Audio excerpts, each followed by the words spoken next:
Today, we dive into one of the most dramatic and game-changing chapters of World War, a moment that turned the tide of battle, not just with bullets and bombs, but with fuel, the very lifeblood of modern warfare. Picture this: German tanks grinding to a halt, soldiers stranded on muddy roads, their engines silent and their offensive momentum shattered, while just a few miles away, Americans had 3.3 million gallons of precious fuel sitting at two depots. This wasn't just about supplies. This was about the destiny of nations, the survival of armies, and the ultimate downfall of Hitler's war machine. In this video, we're going to unpack the full story of how fuel shortages crippled the German war effort, why those American depots became a symbol of Allied strength, and what this all meant for the future of Europe. Stay tuned, because by the end of this story, you'll see just how a few million gallons of fuel made the difference between victory and defeat. In the opening days of the German Blitzkrieg strategy, mobility was everything. Tanks, trucks, and mechanized infantry stormed through Poland, France, and the Low Countries with breathtaking speed. Fuel consumption was massive, but in those early years, Germany had enough resources, captured stocks, and planned routes to keep their engines roaring. However, as the war dragged on, those fuel supplies began to dry up.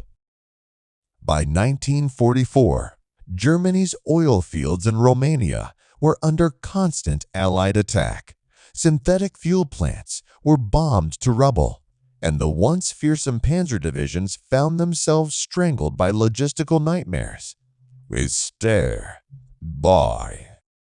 On the other side of the front, American supply chains stretched like steel arteries across Europe.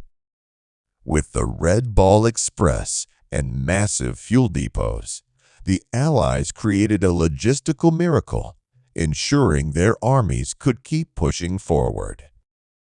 The image of German tanks sitting idle, while 3.3 million gallons of American fuel waited nearby captures the irony and tragedy of the German war effort.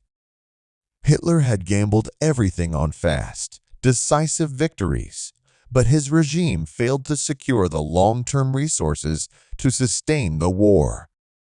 When the German army tried its desperate Ardennes offensive, what history remembers as the Battle of the Bulge, their biggest problem wasn't courage or firepower, it was fuel.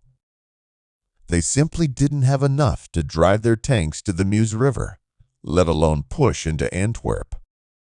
This was not a small inconvenience. It was the single factor that doomed their last great counterattack. Soldiers abandoned vehicles on the roadside. Commanders had to ration every drop of gasoline, and entire divisions were stalled, not by Allied resistance, but by empty fuel tanks. Meanwhile, the Americans had built a supply system unlike anything the world had ever seen. The 3.3 million gallons stored at those depots were part of a massive logistical strategy. It wasn't just luck. It was careful planning, foresight, and industrial might. The Allies knew that keeping the fuel flowing was just as important as sending men into battle. Every Sherman tank, every Jeep, every airplane overhead depended on a steady stream of gasoline. Without it, modern war was impossible. The American depots symbolized more than reserves. They symbolized a new era of warfare, where logistics could win or lose battles before a single shot was fired. Let's take a step back to see how it got to this point. In 1941, When Germany invaded the Soviet Union during Operation Barbarossa, fuel was already a critical concern. The vast distances of the Russian steppe, combined with a harsh climate, chewed up fuel at an astonishing rate. German tanks were technologically advanced, but mechanically demanding, requiring far more fuel than the Soviets' simpler, more rugged vehicles. When the drive on Moscow stalled in the freezing winter of 1941, fuel shortages were already biting. Yet Hitler ignored these warnings. His focus remained on rapid conquests, not sustainable logistics. By 1943, after Stalingrad and the loss of key oil fields, Germany's situation became dire. The Ploiești oil fields in Romania provided a large percentage of the reached petroleum, but American bombers repeatedly targeted them. Synthetic fuel plants inside Germany were also under constant attack. Hitler's generals begged for better fuel security, but there was none to be had. By contrast, the Americans had secured oil fields across the globe, from Texas to the Middle East, and transported fuel in vast convoys across the Atlantic. For every gallon Germany lost, the Allies gained 10. The irony is sharp. At the very moment German tanks were rolling to a stop, American depots overflowed with fuel. The Ardennes offensive showed this most clearly. German strategy depended on capturing Allied fuel depots to refuel their panzers. Their own supply was so limited that success literally depended on stealing gasoline from the enemy. When Kampfgruppe Pieper, one of the spearheads of the offensive, ran dry of fuel, their advance stalled. Soldiers had to abandon their tanks, some of the most advanced machines of the war, not because they were destroyed in battle, but because they had no gasoline left to move them. Imagine the frustration. Crews trained to fight, machines built to dominate, all rendered useless by an empty tank.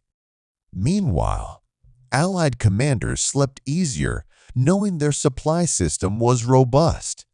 Those 3.3 million gallons at American depots were more than insurance. They were the guarantee that the Allies could regroup, counterattack, and eventually smash the German offensive.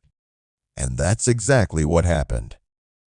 Once the German offensive faltered, the Allies, with their fuel lines intact, unleashed devastating counterattacks that pushed the Wehrmacht back into Germany. It's worth noting how decisive logistics were in this moment. Many people think wars are won by brave soldiers charging into battle, and that's true in part.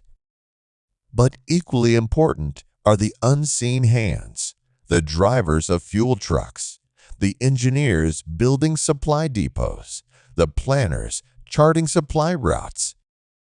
Without them, the front line collapses.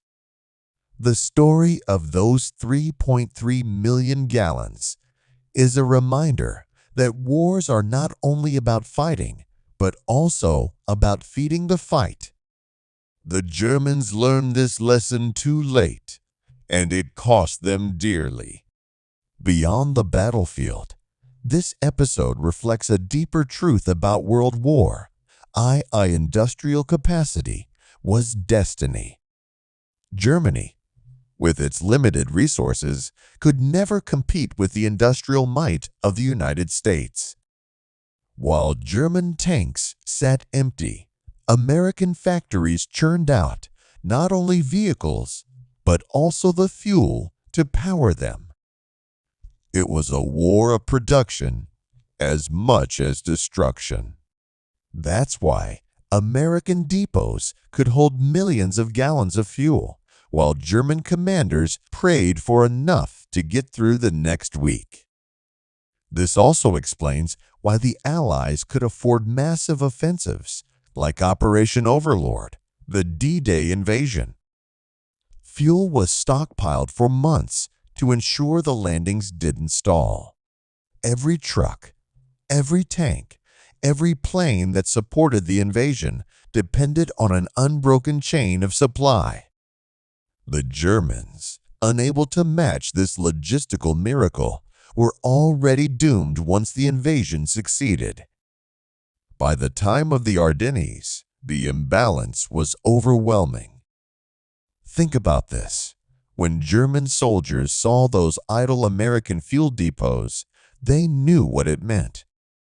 They knew their own supplies were dwindling, and they knew the Americans could afford to let millions of gallons sit in reserve. The psychological blow was immense. An army without fuel is an army without hope.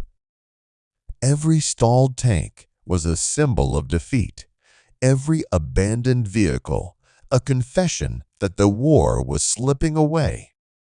The Battle of the Bulge was Hitler's last gamble, and it failed not because his soldiers lacked courage, but because his army lacked gasoline. That's the cruel irony of modern mechanized warfare. Bravery means little when your tank won't start.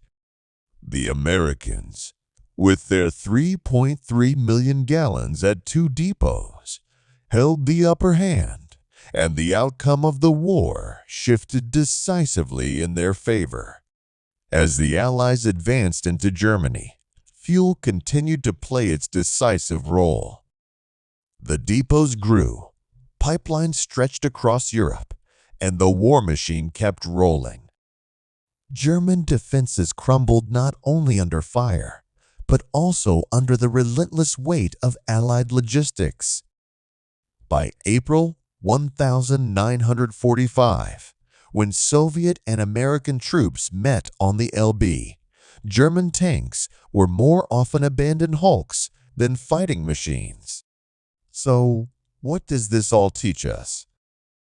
First, it shows us that in modern war, logistics is everything.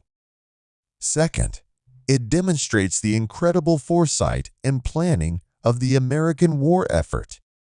And finally, it reminds us that sometimes wars are decided not in the heat of battle, but in the quiet, steady work of supplying armies with what they need most. In conclusion, the story of those 3.3 million gallons of American fuel against the backdrop of German tanks running dry is one of the most striking examples of how resources shape history. It was the difference between a successful German offensive and a disastrous failure. It was the guarantee of Allied victory and the beginning of the end for Nazi Germany. Wars are won not only by heroes on the battlefield, but also by the unseen heroes who keep the engines running, the trucks moving, and the fuel flowing